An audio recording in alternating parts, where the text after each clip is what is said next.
3 বছরের জন্য চক্রবৃদ্ধি সুদে কোনো রাশি বিনিয়োগ করা হলে তার পরিমাণ নিজের 4 গুণ হয়ে যায়, কত বছরে ওই একই রাশি নিজের 16 গুণ হবে? তার মানে আসল ছিল 1 টাকা, সেটা সুদে আসলে কত হয়ে গেছে? 4 গুণ হয়ে গেছে। ওই 1 টাকাটাই সুদে আসলে 16 গুণ কত সময় হবে? প্রথমটা কত বছর হয়েছিল? 3 বছর। দ্বিতীয় 16 গুণ হতে কত বছর লাগবে? এটা আমাকে জানতে চেয়েছে। ঠিক আছে, এখানে আমার অ্যামাউন্টের যে বেস হবে সেটাকে ইকুয়াল করতে হবে। মানে 16 আছে, 16কে 16 লিখে 4 স্কোয়ার করবো, আর এখানে পাওয়ার 1 দেবো। সব অঙ্কে সবসময় অ্যামাউন্টের বেসটাকে সমান করবো। এবার এখানে কি বলেছে? 4 গুণ মানে পাওয়ার 1 হতে কত সময় লাগছিল? 3 বছর। তাহলে এটার জন্য 3 বছর লাগছিল, তাহলে 2 এর জন্য কত লাগবে? তাহলে এক পাওয়ার হতে 3 বছর লাগে, 2 পাওয়ার হতে 2 3 কত লাগবে?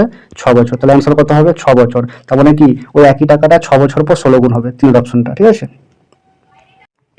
কত বছরে 2000 টাকা বার্ষিক 10% চক্রবৃদ্ধি সুদের হারে 2420 টাকায় পরিণত হবে? ঠিক আছে, তার মানে এখানে আমার সুদ ক টাকা হচ্ছে? 420 টাকা হতে হবে। ক বছরে? তাহলে প্রথম বছরে আমাদের কত হচ্ছে? 2000 টাকা 10% ক টাকা পাবো? ফার্স্ট বছরে পাচ্ছি 200 টাকা। সেকেন্ড বছরে কি হবে? আসলের উপরে সুদ পাবো, আবার 200 টাকা পাবো। তারপর চক্রবৃদ্ধি সুদের নিয়ম কি? যেটা আমরা সুদ পাই তার আবার সুদ পাবো, তার মানে 200 টাকা যে আমার জমা ছিল তার আবার একটা সুদ পাবো 10%, মানে ক টাকা হচ্ছে? 20 টাকা। তাহলে প্রথম বছর 200 টাকা, দ্বিতীয় বছর 200 প্লাস 20, 220, তাহলে মোট কত হচ্ছে? 420। মিলে গেল। তাহলে ক বছর লাগলো সময়? 2 বছর লাগলো, একের অপশনটা। ঠিক আছে। কত মানে এনতম সংখ্যার গড় কত ছিল? 40। ঠিক আছে। এবার এখন হয়েছে কতজন দুটো নাম্বার বাড়ছে, মানে কত? 50 আর 60 যোগ করা হয়েছে, তার মানে কি n+2 হয়েছে। তো যখন গড় কত হয়েছে? 41, মানে 40 যুক্ত 1। ঠিক আছে। এবার এখানে আমরা কি কনসেপ্ট লাগাবো? এখানে দেখো একটা জিনিস, 50 আর 60 মানে মোট কত তোমার অ্যাড হয়েছে? 110। ক্লিয়ার। আর গড় কত হয়েছে? গড় কত ছিল? 40। তাহলে একজনের 40 হলে দুটোর কত? 80। তাহলে এখান থেকে তোমরা 80 কমিয়ে নিলাম, তাহলে কত হচ্ছে? 30। এই 30টা কি এক্সট্রা? তার মানে কি এই যে 40 তো আগে গড় ছিল, এই 40 গড় পূরণ করার পর যেইটা বেশি হবে তবেই না আবার সেইটা এক্সট্রা করে সবার মধ্যে ভাগ হবে। তো 40 দুজনে মিলে কত? 80 দিয়ে দিয়েছে। তাহলে হাতে আমাদের কাছে কত আছে? 30 আছে।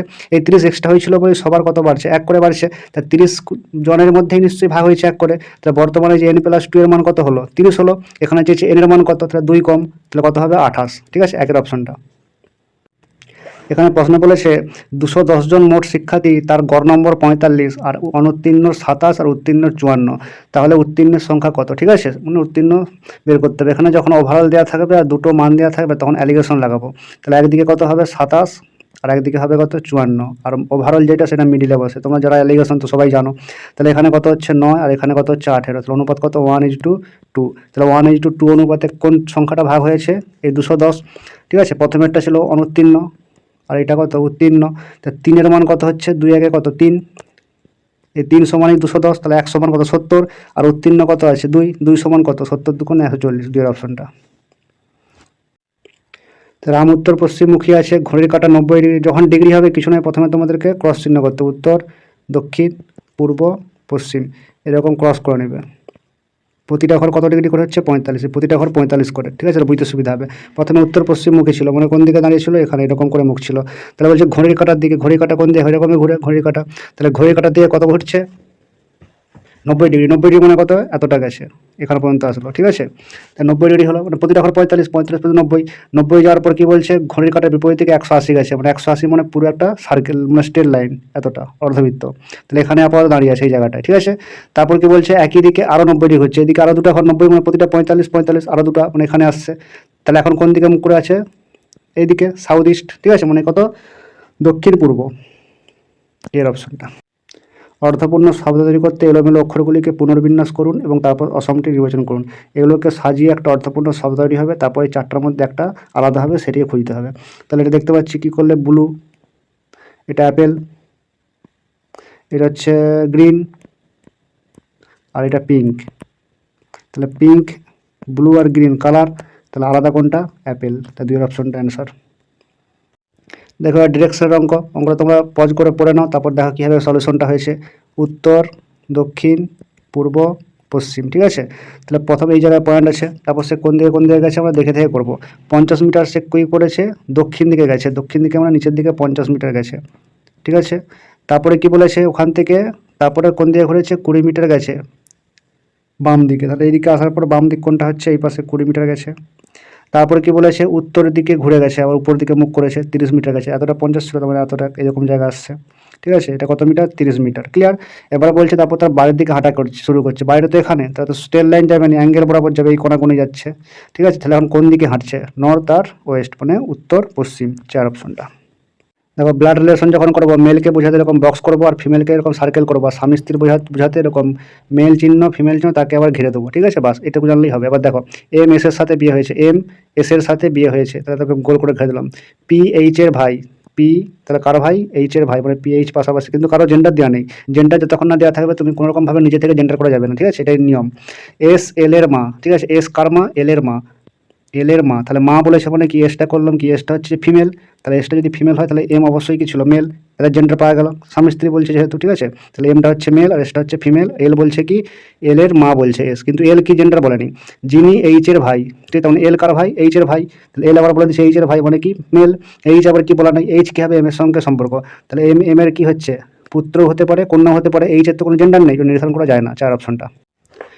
এই টাইপটা প্রায় থাকে। ওয়ান্ডারফুল এই শব্দটা থেকে কোন শব্দটা তৈরি করা যাবে, মানে এর মধ্যে যে লেটারগুলো আছে সেগুলোর ব্যবহার কোনটাই নেই, ঠিক আছে? তাহলে এখানে কি দেখতে পাচ্ছি, এখানে সবগুলোর মধ্যে এখানে দেখো এটা প্রচুর প্র্যাকটিস করলে একটা চোখে পড়বে এ, আর এখানে কোথাও এ দেওয়া নেই, তাহলে এটা হওয়া সম্ভব না, গঠন করা যাবে না। প্রশ্নে বলা হচ্ছে স্টাডি নলেজের সাথে যে সম্পর্কে রয়েছে ওয়ার্ক, তাহলে অপশনের মধ্যে কি কোনটার সাথে একই সম্পর্কে রয়েছে। দেখো স্টাডি আমরা পড়াশোনা করলে আমাদের কি হয়, নলেজ হয় মানে জ্ঞান হয়, তেমনি কাজ করলে আমাদের কি হয়, এক্সপিরিয়েন্স হয়, কি হয়, এক্সপিরিয়েন্স হয়। তাহলে অ্যান্সার হবে এর অপশনটা। How many zeros will be there at the end of 10^94 plus 10^44, এই কোয়েশনটা সলভ করলে শেষে কতগুলো জিরো হবে। তাহলে প্রথমে 10^44 কমন নিলাম, তাহলে ভিতরে পড়ে থাকবে কত, 10^50 প্লাস কত 1, ঠিক আছে? তো এখানে তো কোনো জিরো হওয়া সম্ভব নেই, তাই জিরো কতগুলো হচ্ছে, 10-এর মাথায় যতগুলো পাওয়ার আছে মানে 10^44 কত 44, তাহলে 44খানা জিরো হবে শেষে, ঠিক আছে? এখানে দেখতে পাচ্ছি সংখ্যাটা দেওয়া আছে, এখানে গুণ করলে শেষে কতগুলো জিরো হবে। জিরো কি হয়, 2 আর 5-এর কম্বিনেশনে জিরো তৈরি হয়। এখানে পরপর সংখ্যা আছে অর্থাৎ 2-এর সংখ্যা কি হবে, বেশি 5-এর থেকে, তার মানে 5 যতগুলো হবে ততগুলোই 2কে নিয়ে কম্বিনেশন তৈরি করতে হবে, তাহলে 5 করে দিতে হবে।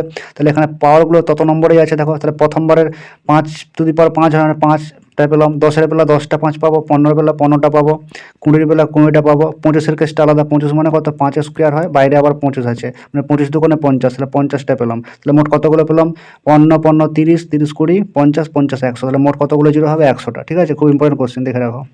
এখানে 4খানা অপশন আছে, জোড়ায় জোড়ায় সংখ্যা আছে, কোনটি ভিন্ন, মানে 3টি একই রকম থাকবে লজিকে, একটি ভিন্ন হবে, সেটা খুঁজতে হবে। তাহলে 48 32 64 56 দেখে বুঝতে পারি 4 মাল্টিপল, ঠিক আছে? 4 মাল্টিপল মানে একে 4 দিয়ে ভাগ করলে কত হয় 12, একে 4 দিয়ে ভাগ করলে কত হয় 8, একে 4 দিয়ে করলে কত হয় 16, আর একে কত হয় 14। এবার দেখো এখানে আমরা যদি যোগ করে দেই 48 12 কত হয় 60, ঠিক আছে? আর 32 আর 8 যোগ করলে 40, 64 আর 16 যোগ করলে 80, 56 আর 14 যোগ করলে 70। ধর 3টা সিমিলার লজিকে আছে, শুধু প্রথমেরটা সিমিলার নেই, তাহলে অ্যান্সার হবে এর অপশনটা। কি বলা আছে, এ এবং বি পার্কে একে অপর দাঁড়িয়ে আছে একে অপরের দিকে মুখ করে, ঠিক আছে? সকালবেলায়, খুব সকালে, ঠিক আছে? এর ছায়া এ এর ডান দিকে পড়েছে এবং বি তাহলে কোন দিকে মুখ করে আছে এটা জানতে চেয়েছে। তাহলে উত্তর, দক্ষিণ, পূর্ব, পশ্চিম। তাহলে এখানে সূর্য ছিল, আমরা কি জানি সূর্য যেদিকে থাকবে তার বিপরীত দিকে ছায়া পড়ে, তাহলে এ ছায়া এর ডান দিকে পড়েছে, মানে এ যদি এখানে থাকে ডান দিক কোনটা, এইটা, তাহলে মুখ কোন দিকে করেছিল, দক্ষিণ দিকে, তবে ডান দিকটা ওয়েস্টে হবে। তাহলে বি আর এ কি বলছে, একে অপরের দিকে মুখ করেছিল, তাহলে অবভিয়াসলি কি বি তাহলে কোন দিকে মুখ করে থাকবে, একে অপরের দিকে নর্থের দিকে। তাহলে এ কোন দিকে মুখ করেছিল, সাউথের দিকে, আর বি কোন দিকে, নর্থের দিকে। তাহলে অ্যান্সার হবে এর অপশনটা।